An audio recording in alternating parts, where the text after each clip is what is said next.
Hey there, everyone! Ever feel overwhelmed by the chaos of organizing your thoughts, tasks, and projects? Well, get ready to embark on a potentially life changing journey with me as we dive into the ultimate beginner's guide to unleashing the full power of Notion. From turning chaos into clarity, we're about to transform your productivity aim. Stick around because by the end of this video, you will be a Notion ninja in no time. So let's get started.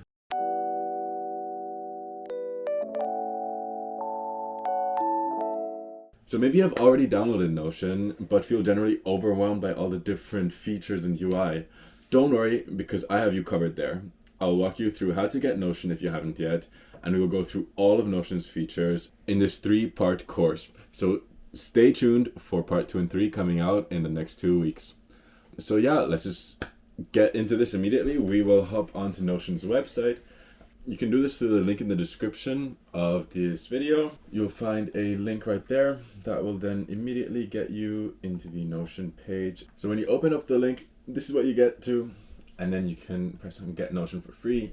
So of course, there are paid subscriptions. If you're interested in using Notion for a business or if you're an organization, then really consider getting the pro versions. There's a lot more features. You have bigger file sizes, more guests that you can add, more people, more users per workspace.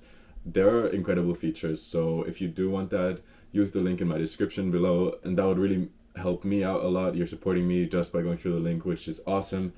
And yeah, if you do want those extra features, want to go the extra mile, then do consider that. Otherwise, there is a completely free version with all the features you need. So I'm going to show you how to set that up now. So you're in the sign up menu, and then you can just enter your email address. All right, and this will immediately get you into Notion, where we can click this away. And this is your workspace now. It might seem like a lot, but we'll break it down, so don't worry. We'll immediately start with the left side, which is the sidebar. This is your navigation tool. This is how you work your way around your workspace. So you have different pages right here, and then you can also close the sidebar if you want to focus on the content. You can drag your mouse to the side, it'll come and pop up again. You can also change this size right here, drag that to make it larger or to make it take up less space. So you can customize this however you want to. So yes, here's well in where you see your name, you can press your name and you will see different settings. And also you have a search function, you can search through your entire workspace, an inbox for notifications, your settings, and then you can add a new page from here. But we'll get to that soon. So first, you're also greeted by this getting started on mobile or getting started in general, like a welcome Notion, and you just see some basic stuff. So when you enter here, you can have a look at this yourself. There's a lot of material provided by Notion as well to get used to the app, so it's really good. So yes, what we have right here is like the main page. This is the editor window where you have the current page open. This is where you can write whatever you want. So I could just go right down here and say hello everyone, and you'll see that right there. And this is the most simple form of a block, and Notion works with blocks. That means a block is just a segment inside of a page. A block comes in different forms. So what I just created right here is just the most simplest form, a text block. But also you have image blocks, you have quote blocks, toggle blocks, all sorts of crazy things that we'll get into soon. Yes, now we'll start the process of creating a new page, right? So one place you can go and look is the templates here in the sidebar. There could be something that you're wanting to build that you have in mind that is already here. So for example, a social media calendar. You might find it in here already, and these templates are from Notion. They're for free. They're really cool to use. So do check that out if you want to. Now, we want to add a new page though. We'll start from scratch, right? We're here to learn the basics. We're not here to just use some random templates. We want to do exactly what we want to do, right? So you can either add a new page here or add a page here, or there are also even more options. Now, the nice thing about Notion is that there's so many ways to do the exact same thing, which means you'll always find like exactly what you need to do, and you're also going to get used to your own workflow quite fast. So we're just going to use this button now to add a new page, and now immediately we see a couple of things. The first thing is it's trying to tell us we need a title for this page, so we'll call it to-do list. Okay, and now there's 3 things up here. We can add an icon, which we'll just give a random icon, but now In the icons tab here, you can choose something. You can also add an emoji from here, or upload your custom icons, which can be PNG files from your PC. So now we're just going to use this check mark right there. We can choose a color as well. We'll make that purple, for example. Now we can also add a cover to this, which you can choose from the Notion gallery. You can upload your own. You can paste an image link from the web, or go to Unsplash, where you have all sorts of different pictures. It's like a free stock image website that Notion draws these from. So we can do, I don't know, we'll just pick something from there. All right, so now if we press enter, that will open this empty page, and now we can start writing. We can start creating our blocks that I mentioned before. So we'll just go ahead and do that and press on this plus, right? This will show us all the different block types that we have available to us.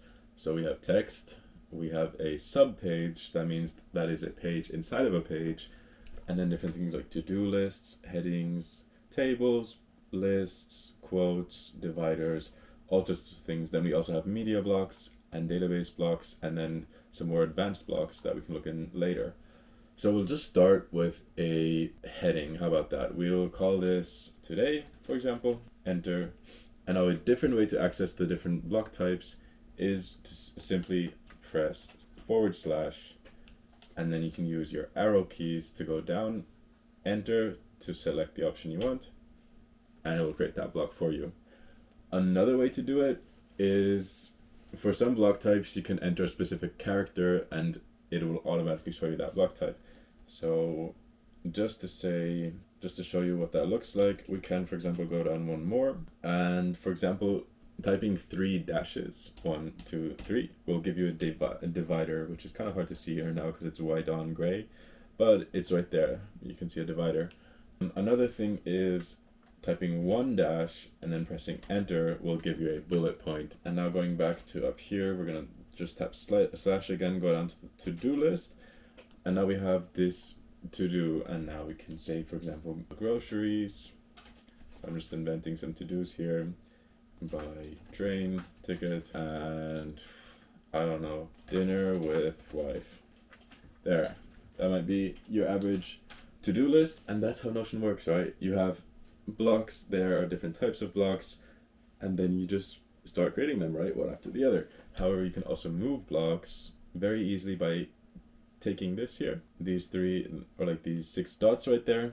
You pick them up and you can move it, for example, to the side to create a horizontal to-do list like this. And now you have the divider there, and now I can also drag over multiple blocks and then move them all at once. Or I could, for example, duplicate this and I'll create everything again. So when you press on these 6 dots right here, you have different options, right? You have a delete, duplicate, copy, and move to. So what we did right now is just duplicate. You can also do that with the shortcut Control D. And now that that is all set up, we'll just rename some of these things. And this is really the power of Notion. The way you can duplicate blocks means that your workflow will get very fast after some time of getting used to the program, after getting used to the different block types. You can just start typing and you'll create blocks in no time. And that is really what I want to show you guys, where I want to bring in value. I want to show you guys how you can do all of this in the shortest amount of time possible with different shortcuts. And so now that we have a today and tomorrow section, we can also add an image maybe. So we'll once again type / and here you can also search for different blocks. So if I put in IM, it'll immediately give me the image block. We can press enter, and then once again go to Unsplash and just put in a flower, because flowers are pretty, right? There we go. So this is how Notion works, right?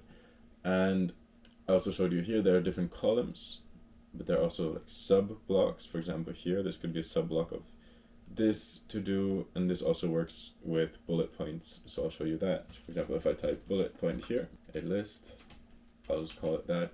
And then you can also change block types. So if I go here and into turn into, I can change this into a heading 3, for example. And then we go down here. I'll just show you again how it works. If I go plus, I can scroll down as well and then just select with my mouse the bulleted list. And now I can type different things like this.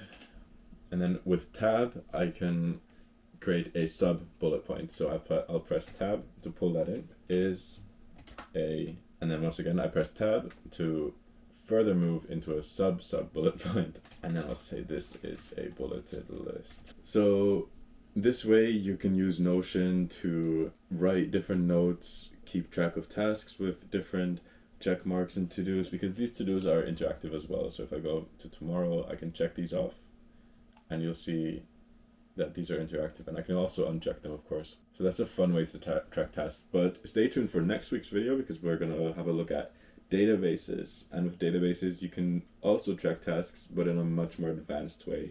So do stay tuned for that. I think for today we might be done. We've learned how to set Notion up, we've learned the different subscription models, and we've also learned how to navigate the UI. Most importantly, we looked at the different block types and how to create them, and we also dabbled a little in the different shortcuts, right? So I hope this was comprehensive. If you do have questions, put them down in the comments below. I'll get back to you as soon as I can. And I can't wait for part 2. It's going to be super much fun. We're going to look even deeper into the features that Notion has. We're going to look at how databases work. We're going to keep on learning the shortcuts, learning how to use Notion fast like a ninja, a Notion ninja. That's what we're trying to get to. So make sure you don't miss next week's video. Remember to subscribe and also turn on the bell icon to get the notification next Wednesday. I'll see you then, and have a great week, guys.